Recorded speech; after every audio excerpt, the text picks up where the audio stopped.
할렐루야. 저는 라오스에서 선교하고 있는 문수민이라고 합니다. 이 귀한 강단에 저를 이렇게 불러주시고 말씀 전할 수 있는 기회를 주셔서 우리 김동수 목사님께 진심으로 감사를 드리고요. 이 새벽에 이 자리에 나온 여러분들에게도 진심으로 감사를 드립니다. 오늘 말씀을 듣는 중에 또 기도하는 중에 하나님의 뜻이 발견되어지길 주의 이름으로 축원합니다. 현재 라오스에서의 저의 포지션, 위치는 세 가지입니다. 공식적으로는 라오스 공립중학교의 한국어 교사입니다. 공립중학교의 한국어 교사. 한국 사람 중에 본인이 학원을 차리거나 그런 사람들이 있지만 저처럼 중학교 선생님을 하는 사람들은 별로 많지 않습니다. 아마 한 사람, 두 사람 정도 될 겁니다. 그 다음에 저는 동네 사람들이 저를 볼 때 사장님이라고 생각하는 사람들이 간혹 있어요. 왜냐하면 뒤에서 말씀드리겠지만 제가 라오스에서 라오스 교회에 자립을 위한 농장을 만들었기 때문입니다. 그래서 사실 저는 오토바이를 타고 다니는 힘없는 돈 없는 선교사인데도 사람들은 저를 돈 많은 외국 사람 사업가로 착각하고 사장님 물론 라오스 말이죠. 부르는 사람들이 간혹 있습니다. 그리고 세 번째 제 라오스에서의 위치는 뭐냐면 현지 교회를 최대한 섬기는 아주 훌륭한 집사 같은 외국인이 제 포지션입니다. 라오스 사람들은 가난해서 헌금을 많이 못해요. 매주에 드리는 주일헌금이 약 80원 정도 드립니다. 근데 저는 8,000원 드립니다. 주일헌금만 8,000원. 11조 온전히 하고요. 매달 감사헌금 하고요. 담임 목사님이 하고 싶으셔서 이거 특별헌금 합시다. 그러면 전 교인이 다 거둔 돈이 한 2만 원 돼요. 저 혼자 한 헌금이 한 30만 원 됩니다.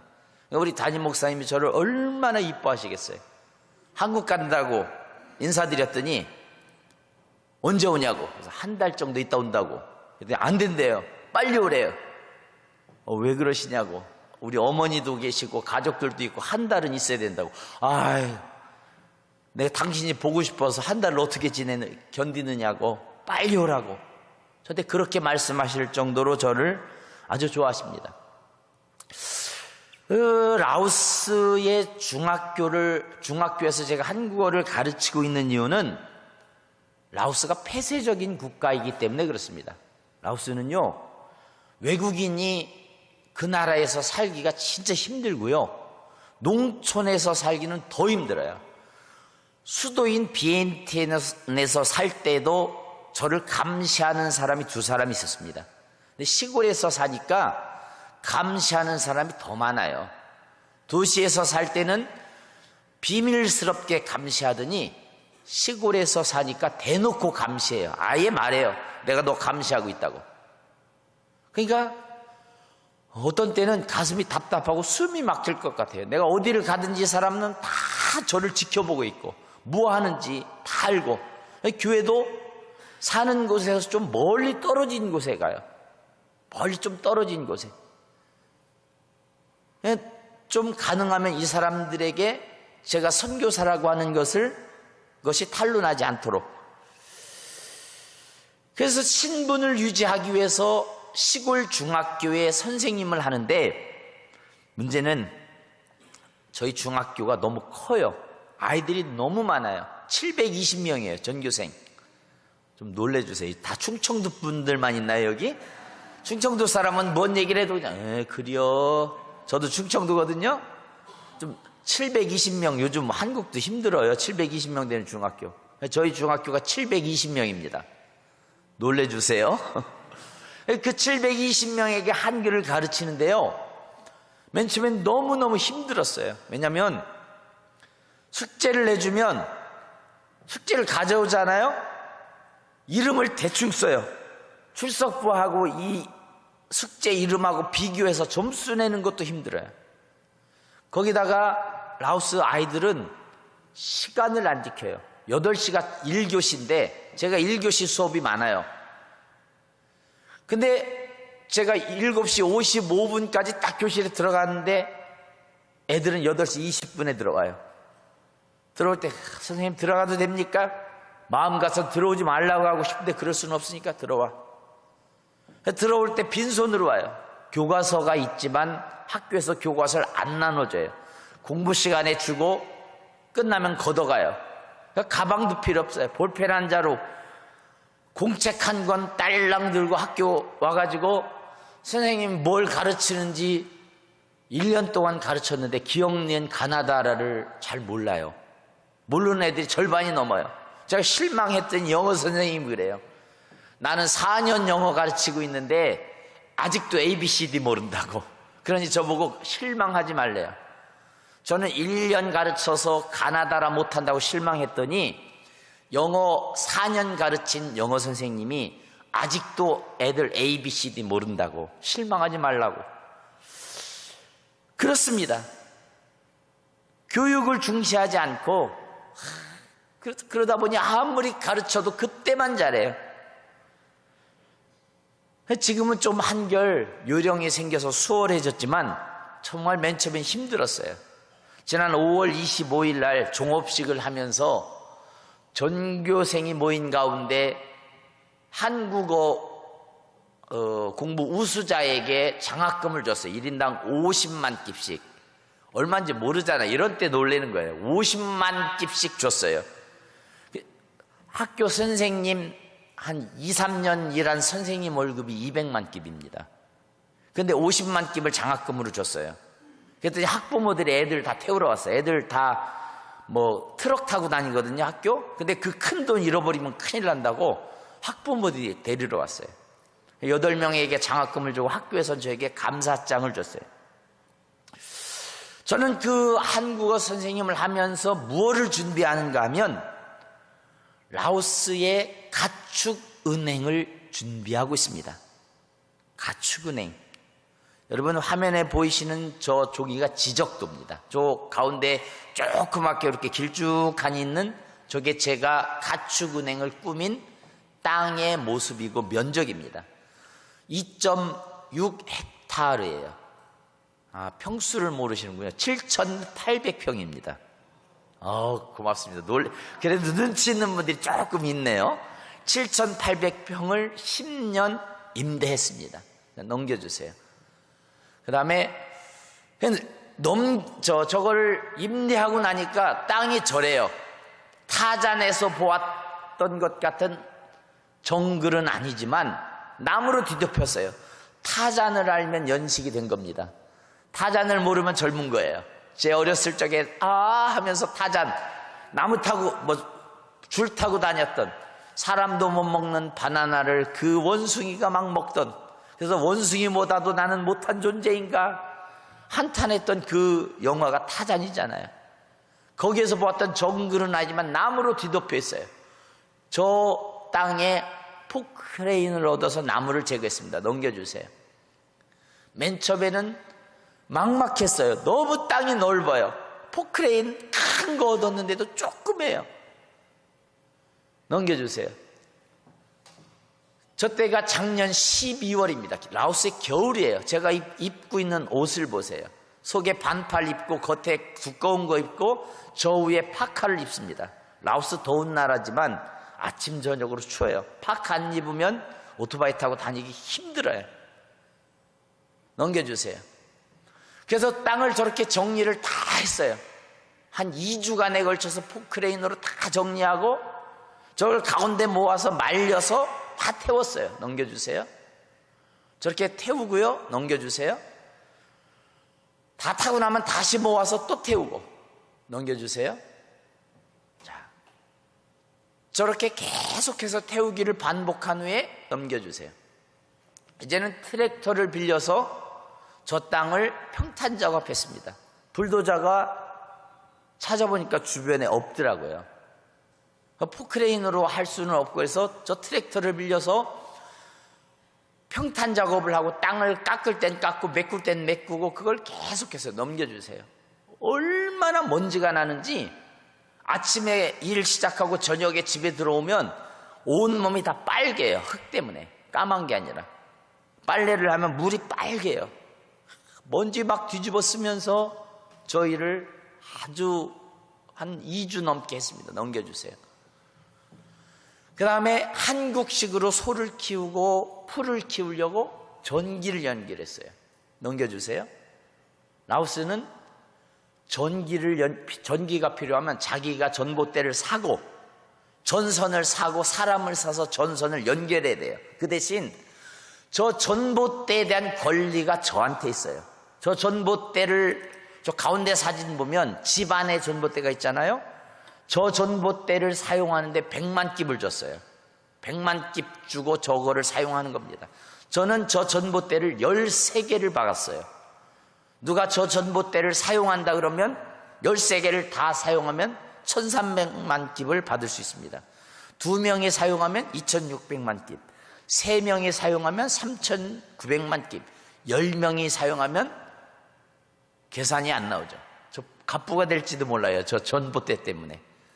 어쨌든 그렇게 해서 전기를 연결했습니다. 넘겨주시고요. 딱 전기를 딱 연결하고 나니까 이제 됐다. 뭐든 할 수 있을 것 같아요. 넘겨주세요. 그 다음에 울타리를 설치했습니다. 저 넓은 땅에 왜 울타리를 설치하는가 하면 라오스는요, 말 안 하고 가져가는 사람이 너무 많아요. 네 거 내 게 없어요. 말을 안 하고 그냥 가져가요. 특히 외국인 거는 그냥 보는 데서도 가져가요. 내 건데. 울타리가 없으면 얼마나 잘 가져가겠어요? 그냥 울타리를 세워야만 그나마 좀 덜 가져가요. 넘겨주세요. 심지어는 울타리를 세우는 나무도 뽑아간대요. 그래서 아예 콘크리트로 시멘트와 모래를 섞어가지고 훔쳐가려면, 그걸 가져가려면 진짜 힘께나 들게 만들었어요. 다 한 300개가 넘는 걸 픽 눌러서 울타리를 다 했어요. 넘겨주세요. 울타리를 하고 나니까 대충 저런 모습이었습니다. 좀 넓어 보이지 않나요? 예, 이럴 땐 좀 이런 소리 좀 감탄도 좀 하시고 넘겨주세요. 그 다음에 샘을 팠습니다. 농사를 짓는데 한국식으로 농사를 지으려면 물이 필수 충분 조건이에요. 꼭 필요해요. 근데 라오스는 건기와 우기가 있는데 건기에는 비가 안 와요. 그러니까 뭐를 심어도 안 돼요. 뭘 심을 수가 없어요. 심으면 다 말라 죽어요. 그래서 소들도 먹을 풀이 없어요. 건기에는 정말 아무것도 없어요. 물을 주면 다 잘 자라는데 물을 안 주니까 그런 거예요. 넘겨주세요. 샘을 파서 저렇게 물이 잘 나오게 됐습니다. 넘겨주세요. 그 다음에 저런 장치를 만들어서, 저건 뭐냐면 심은 풀에 물을 주는 장치예요. 모터를 틀면 물이 촥 하고 나옵니다. 넘겨주세요. 그 다음에 아이들을 불러서 물탱크를 설치했어요. 라오스 아이들은 불쌍해요. 용돈이 없어요. 학교에 오면 학교 매점이 3개가 있는데 뭘 사 먹고 싶잖아요. 남들이 사 먹으면. 근데 돈이 없는 아이들은 못 사 먹잖아요. 못 사 먹는 애들은 뭐 하는지 아십니까? 남의 거를 말 안 하고 가져다가 팔아요. 뭐든지 돈 내는 건 다 가져갑니다. 전선이 살아있어도 전기줄도 잘라가요. 전등도 빼가요. 100원, 한국 돈 100원만 되면 다 가져가요. 그러니까 아이들이 불쌍해요. 그래서 학교에 있는 아이들을 불러서 일을 시키고 용돈을 줍니다. 선생님들도 가난해요. 아르바이트로 일을 시키고 품값을 줍니다. 넘겨주세요. 그래서 저런 물탱크를 만들어서 물을 저장하고 풀에 물을 주고요. 넘겨주세요. 학생들과 선생님들을 불러서 저렇게 풀을 심었어요.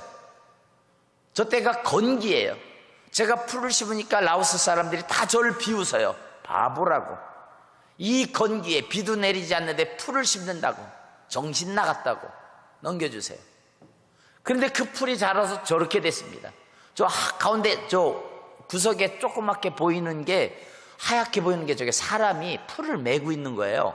숙인 거거든요. 저 사람이 서도 저 사람 키보다도 풀이 커요. 한 2m가 넘어요. 풀 크기가. 넘겨주세요. 두 번째로 심은 풀이 저렇고요. 넘겨주세요. 세 번째로 심은 풀 넘겨주세요. 네 번째로 심은 풀, 저 풀이 하나를 심으면 한 10개가 나와요. 옆에서 막 나와요. 오기 전에 다섯 번째로 풀을 심고 왔습니다. 한 2헥타르의 풀을 심었어요. 그 다음에 저는 물 주는 장면이에요. 물을 주면 양쪽에 풀이 있는데 물이 쫙 하고 나가면 풀에 물이 이렇게 적셔지는 거예요. 넘겨주세요. 그 다음으로 풀을 심었으니까 소들이 살 집을 만들어야겠죠. 그래서 축사 건축을 하는 겁니다. 넘겨주세요. 저 구덩이를 사람이 다 손수파는 거예요. 기계를 동원해서 살 수가 없어요. 그래서 사람이 삽 들고 하루 종일 저것만 파는 거예요. 곡괭이를 갖다 파라 그래도 말도 안 들어요. 넘겨주세요. 그래서 저렇게 새 콘크리트 기둥을 세우고 나름대로 반드시 세워서 넘겨주세요. 저렇게 쭉 세운 후에 바닥에 콘크리트를 쳤어요. 넘겨주세요. 저 콘크리트를 치는 날 펌프카라고 하는 걸 불렀거든요. 여기 있는 도시니까 잘 모를 수도 있어요. 그래도 보긴 봤겠죠. 저 빨간 거. 라오스 사람들이 저게 뭐냐고, 콘크리트를 이렇게 하는 거라고. 그랬더니 그런 기계가 있냐고. 아, 진짜냐고. 진짜라고. 한 마을 사람들이 한 20명이 구경을 왔어요. 저걸 보려고. 넘겨주세요. 콘크리트를 치고 위에 지붕을 덮고 넘겨주세요. 관리인 숙소를 만들고 넘겨주세요. 소 여물통을 만들고 넘겨주세요. 이 관리인 숙소인데요, 이렇게 보이기엔 허름하지만 최신식입니다. 저기에 에어컨도 있어요. 여러분 다 있죠? 라오스 사람은 없어요. 에어컨 있는 사람이 거의 없습니다. 근데 저기에 에어컨이 있다고요. 놀래라고요. 그 다음 넘겨주세요. 뜨거운 물 나오는 기계도 있어요. 왼쪽이 뜨거운 물 나오는 기계입니다. 라오스 사람 저거 없어요. 너무 비싸서 못 사요. 오른쪽이 반자동 수세식 변기입니다. 자동은 아니에요. 볼일 보내 물은 부어야 돼요. 근데 집안에 저런 게 있어요. 얼마나 신기한지 몰라요. 여러분 신기하지 않으세요? 라오스 사람 저거 보고 다 신기해요. 화장실이 집에 있는 거 보고 이런 게 다 있냐고, 이거 어떻게 쓰냐고 저한테 물어봐요. 넘겨주세요. 그래서 저렇게 축사가 완성이 됐습니다. 5칸, 소들이 살 수 있는 우리 5칸, 그 옆에 작업장 1칸, 하얗게 된 게 관리인 숙소, 그 옆에 2칸이 창고, 풀과 짚을 쌓아놓을 창고. 넘겨주세요. 이건 제가 오기 전에 관리인이 살던 집입니다. 저게 집이에요. 아무것도 아닌 것 같지만 집이에요. 저기에 사람이 5 식구가 살았어요. 저 안에 화장실 없어요. 부엌 없어요. 어디에서 화장실 볼일 보는지 전 몰라요. 제가 화장실 어디냐고 물어봤더니 여기 다 화장실이래요. 집 밖에만 나오면 다 화장실입니다. 넘겨주세요. 저렇게 5 식구가 그 집에서 살다가 제가 만든 그 축사로, 관리인 숙소로 이사를 했어요. 넘겨주세요. 그리고 기계를 샀습니다. 저건 풀을 축축축 잘라내는 기계예요. 넘겨주세요. 풀을 자르면 저렇게 돼요. 저기에다가 소금을 섞어서 버무려서 발효를 시키고, 소금을 섞어서 발효를 시켜요. 그리고 말려요. 지금 제가 고용한 관리인이 저걸 하고 있어요. 넘겨주세요. 그 다음에 소도 2마리를 샀어요. 요거 하나 하고 넘겨주세요. 요 놈하고 그 놈하고, 여자니까 놈이 아니네. 뭐라 그래야 되나요? 요분하고 그분하고 2마리를 샀어요. 왜 제가 이런 이 복잡한 일들을 라오스에서 하는가 하면, 라오스는 불교 국가입니다. 그래도 감사한 것은 그 불교 국가에 교회가 있습니다. 교회가 한 900개 정도 되고, 성도들은 한 20만 명 정도 되고, 목사님은 한 450명 정도 돼요. 그러니까 900개의 교회에 450명의 교회가 있으면 절반은 목사님이 안 계신 거죠. 특히 목사님들이 어디 교회에 안 계시냐면 농촌 교회에 안 계세요.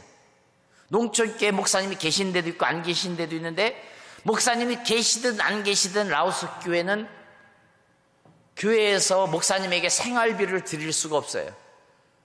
교회 나오는 헌금을 다 합쳐도 교회 전기세, 수도세 뭐 이런 것밖에 안 돼요. 80원밖에 못 하니까요. 11조 하라 그래도 할 돈도 없어요. 그러니까 교회를 이끌어가는 목사님이나 평신도 지도자가 농사 짓고 품팔아서 교회를 유지해 나가요. 목회하는 것도 힘든데, 목사님이 아닌 평신도가 목회하는 건 더 힘든데, 그나마 교회에서 주는 생활비도 없어요. 내가 벌어서 전등도 갈고 전기세도 내고 수도세도 내고 먹고도 살아야 되고 얼마나 고달퍼요. 제가 농촌에 가서 교회를 보면서 마음속에 드는 아픔이 그거예요. 얼마나 힘들고 고단스러울까. 라오스에 있는 목사님들도 사실 사람이기 때문에 도시를 떠나려고 하질 않아요. 왜냐하면 비엔티엔이라고 하는 수도의 선교사들, 전 세계의 선교사들이 다 거기에 몰려 있어요. 인구는 90만 명밖에 안 되는데 교회가 100개가 넘어요. 거기에 한 교회에 목사님들이 2명, 3명 있는 데도 있어요.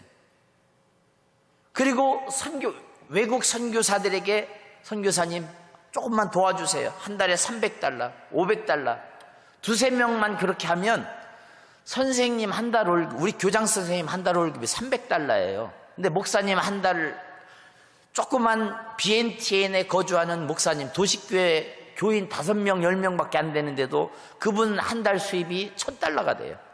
그러니까 도시를 안 떠나려고 하는 거예요. 상대적으로 농촌교회는 더 힘들어져요. 그래서 저는 그곳에 가서 내가 이 시골교회 목사님과 평신도 지도자들을 위해서 할 수 있는 것이 무엇일까를 놓고 끊임없이 기도했습니다. 그리고서 나온 답이 저거예요. 저 가축은행. 저기에 소를 한 100마리까지 키울 수 있어요. 소를 키워서, 도시교회는 소를 주어도 키울 데가 없잖아요. 농촌은 다 온통 소 키울 때예요. 교회마다 한 5마리, 6마리씩 줘요. 그러면 소 한 마리를 팔면 한 6개월, 5개월 정도 품파는 것만큼의 돈을 얻을 수 있어요. 그 대신 5마리를 주면 새끼를 낳아서 5마리를 저한테 줘야 돼요. 송아지를. 그러니까 이분은 맨 처음에 조금 힘들 수도 있죠. 근데 어쨌든 제가 5마리를 받아서 또 키워서 또 주고 이걸 반복해서 하는 거예요. 사실 돈으로 그들을 도와주는 게 쉬운 건 제일 쉽습니다. 그러나 그건 가난을 해결하는 방법은 아닌 것 같아요. 그래서 소를 나눠주려는 겁니다. 사람들이 한국 사람이 한국어 가르치면서 농장을 만들어서 소를 키운다는 소식을 듣고 막 구경 와요. 그리고 저희 농장에 와서 사람들이 한 몇 가지를 보고 놀랍니다. 첫 번째는 건기에 심은 그 풀이 그렇게 자란 걸 보고 다 놀래요. 대단하다고. 그리고 두 번째는 관리인 숙소를 보고 놀랍니다. 최신식 시설이 돼 있잖아요. 에어컨 있죠, 뜨거운 물 나오죠, 반자동 변기가 있죠. 깜짝 놀래요. 그리고 세 번째는 축사를 보고 놀랐는데 이 크고 넓은 축사에 소가 2마리밖에 없다고 깜짝 놀래요. 그럼 물어봐요, 저보고. 왜 이렇게 소가 없냐고. 아, 걱정 말라고. 지금 남들이 내 소를 다 키우고 있다고. 조금 있으면 다 가져올 거라고. 100마리 다 여기다 갖다 놓을 거니까 걱정하지 말라고. 전 그렇게 말합니다. 오늘 말씀의 제목이 인도하시는 대로 살기입니다. 사실 세상을 살아가는 모든 사람들은 나름대로의 계획과 어떤 나름대로의 자기 생각이 있지요. 여러분들 다 있죠. 생각 없이 사는 사람이 어디 있습니까? 나름대로 생각이 있지요. 계획이 있지요. 그리고 우리 하나님은 우리가 가진 인생의 계획에 복을 주시고 형통하게 하시고 열매 맺게도 하십니다. 그런데 때로는 그 계획과 생각이 하나님의 뜻과 다를 때가 있다고 하는 것이 문제입니다. 저도 한국에서 목회를 한 25년 하면서 외국인들에게 한국어를 가르칠 때 마음속에 선교의 비전을 품었어요. 그리고 선교사로 가려면 유럽으로 가면 좋겠다, 그런 생각을 했어요. 그게 제 계획과 생각이었어요. 유럽이 안 되면, 서유럽이 안 되면 하다못해 동유럽, 김태희가 콩밭을 맨다는 우즈베키스탄이나 카자흐스탄이나 키르기즈스탄 이런 데로 갔으면 좋겠다 계획이 있었어요. 근데 하나님이 저에게 라오스로 가라고 하는 비전을 주셨어요. 저는 라오스에 가본 적도 없어요. 뭐 꽃보다 청춘인지 꽃보다 남자인지 그런 게 텔레비전에 나왔다는데 전 그것도 아직 못 봤어요. 라오스에 가본 적도 없고 이름만 들어봤지 경험도 없고 라오스 사람을 만난 적도 없어요. 여러분 라오스 사람 본 적 있습니까? 라오스 사람 별로 못 봤을 거예요. 근데 저를 보시면 라오스 사람과 비슷하다고 보시면 돼요. 지난 6월에 라오스의 목사님들, 논산지방 목사님들 두 분이 오셨는데 식당에서 밥을 먹는 중에 식당 종업원이 저한테 물어봐요. 당신 한국말 어디서 배웠냐고. 라오스 말 어디서 배웠냐고 물어봐야지 한국말로 어디서 배웠냐고 물어봐요 저한테. 그거는 제가 라오스 사람과 비슷하게 생겼다는 얘기죠. 얼굴 새카맣고 지금 얼굴 많이 하얘졌지만 맨 처음에 왔을 땐 더 새카맸어요. 저를 보시면 라오스 사람하고 비슷하게 생겼다 이렇게 생각하시면 돼요. 어쨌든 그렇게 제 계획은 좀 유럽 이쪽으로 가는 거였는데 하나님이 거기로 보내셨어요. 내 계획, 내 생각과 관계없이 하나님의 뜻을 이루시더라고요. 여러분, 그러면 그 하나님의 인도하심과 내 뜻, 계획과 다를 때 우리는 어떻게 해야 하는가 하는 것입니다. 내 계획과 내 생각은 이렇게 갖고 있어요. 근데 하나님은 여기로 인도하셔요. 그럼 어떻게 해야 합니까? 요나처럼 도망갈까요? 사실 고민스럽죠. 내 계획과 내 생각이 있는데 하나님, 기도도 많이 했어요. 하나님, 저는 유럽입니다. 프랑스도 좋고요, 영국도 좋아요. 안 되면 뭐 탄자로 끝나 키르기즈스탄이나 뭐 우즈베키스탄이나 탄자로 끝나는 동유럽도 괜찮습니다. 기도 얼마나 했겠어요? 제 인생이 달린 건데. 근데 하나님은 탄자로 끝나는 데가 아니고 저 동남아로 가라 그러시더라고요. 그때 고민했어요. 가야 될지 말아야 될지. 그리고 저는 결심했습니다. 그럼에도 불구하고 인도하시는 대로 살아야 한다. 여러분, 믿음이 뭡니까? 믿음. 주여 믿습니다. 아멘. 이게 믿음입니까? 물론 이것도 믿음이 있어야 하지요. 성경 아는 것도 믿음일 수 있고, 기도를 열심히 하는 것도 믿음이고, 교회 잘 나오는 것도 믿음입니다. 근데 이것보다 더 중요한 것은 내 안에는 믿음을 가지고 세상을 어떻게 사느냐 하는 것입니다. 제가 한국에서 목회하면서 늘 가졌던 마음이 그거예요. 사람은 아는 대로만 살아도 누구나 성인이 될 수 있다. 주일 성수 모르시나요? 여러분, 잠 없어서 이 새벽에 여기 나오신 거 아니잖아요. 기도해야 되니까 오신 거잖아요. 근데 안 나오신 분들은 뭐예요? 몰라서 안 오신 건가요? 여러분, 정말 믿음대로 살려고 세상 속에서 애쓰고 발버둥 치십니까? 우리에겐 그런 게 필요해요. 근데 우리는 그렇게 살지 않고 적당히 타협하려고 해요. 몰라서가 아니라 알아도 못한다는 거죠. 예수님은 말씀하셨습니다. 나더러 주여 주여 하는 자마다 천국에 들어갈 것이 아니라 다만 내 아버지의 뜻대로 행하는 자라야 들어가리라. 앞에서 말씀드렸듯이 하나님은 우리의 삶을 인도하십니다. 문제는 그 인도하심을 따라 내가 사느냐 살지 못하느냐 하는 것입니다. 제가 라오스에서 7개월 동안 더위와 싸우며 농장을 만드는 동안 정말 힘들었어요. 그때 저는 기도하며 고민하며 한편으로 원망도 했습니다. 하나님, 저 가고 싶은 계획이 있었는데 하나님 여기로 보내셨잖아요. 근데 왜 힘들어요? 하나님 가라신 대로 갔고 하나님이 제게 주신 비전을 따라 제가 살고 있는데 왜 힘들어요? 왜 어려워요? 왜 고난이 닥칩니까? 왜 사람들이 내 것만 다 훔쳐가고, 왜 내 거 훔쳐갈 때마다 사람들이 아무도 못 봤다 그러고 너무너무 힘들었어요. 얼마나 도둑을 많이 맞았는지요. 왜 제 것만 그렇게 훔쳐가는지 몰라요. 라오스 사람들 남의 건 안 훔쳐가요. 그러면서 기도 하나님 앞에 원망도 많이 했습니다. 그런데 지금 이 순간 농장을 다 마무리해 놓고 난 이 순간에 제 마음속에 드는 건 뭐냐면 하나님의 은혜였다라고 하는 겁니다. 하나님의 인도하심 속에서 내가 은혜를 누려왔다라고 하는 것입니다. 우리가 그런 복음성가 있죠. 내가 누려왔던 모든 것들이, 내가 지나왔던 모든 순간이, 내가 걸어왔던 모든 시간이 당연한 것 아니라 은혜였어. 그렇지 않습니까? 솔직히 살아온 순간순간 여러분 얼마나 눈물 나고 고통스럽고 괴로워하는 순간들이 많았습니까? 그런데 지금 와서 생각하니 어때요? 은혜가 아니었으면 여기 있을 수 없었죠. 하나님의 은혜로 여기까지 올 수 있었던 거죠. 저는 고난과 괴로움과 어려움 속에서도 모든 것이 하나님의 은혜라 고백할 수 있는 사람이라면 그러면 하나님께서 더 큰 은혜를 주신다고 믿고 고백합니다. 저 사실 너무 힘들었거든요. 그런데 힘들었지만 한편으로 행복하고 즐거웠어요. 마치 이런 거예요. 라오스가 참 더운 나라거든요. 한낮에 한 40몇 도 막 이래요. 어떤 때는 42, 3도 막 나가고 38도 막 이렇고. 근데 거기에 사람들이 골프를 치러 와요. 저는 그걸 이해를 못해요. 저 골프를 한 번도 쳐본 적이 없어요. 그래서 제가 물어봤어요. 골프가 재밌냐고. 자기가 이제까지 이 세상에서 해본 모든 스포츠 중에 제일 재밌는 게 골프래요. 근데 저는 그걸 이해 못해요. 그래서 내가 일당 줄 테니 가서 골프 치고 와라. 그러면 제가 이 더위에 저걸 해야 되나 하면서 갈 거예요.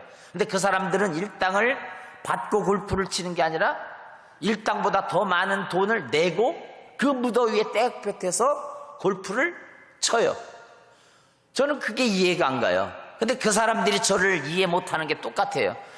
저거 한국에서 목회 그냥 열심히 해도 잘 살 텐데 뭐 하려고 이 더운 나라에 이 고생하면서 얼굴 시커멓게 타가지고 뭐 하려고 저렇게 왔나. 여러분, 사실 제가 어느 회사의 회사원으로 살다가 라오스로 발령받아서 이 농장 세우는 일을 업무로 부여받았다면 저는 솔직히 예수 믿지 않는 사람이라면 좌천당했다고 불평하고 회사를 그만두든지 뭐 어떻게 결단을 했을 거예요. 그런데 저는 하나님의 인도하심으로 갔을 뿐이에요. 하나님이 하라하셔서 했을 뿐이에요. 그걸 한다고 누가 월급을 더 주고 생활비를 더 주는 것도 아니에요. 모아놓았던 돈 다 털어서 거기에 다 집어넣고 왔어요. 그런데 행복하고 즐거웠어요. 고생 많이 했죠.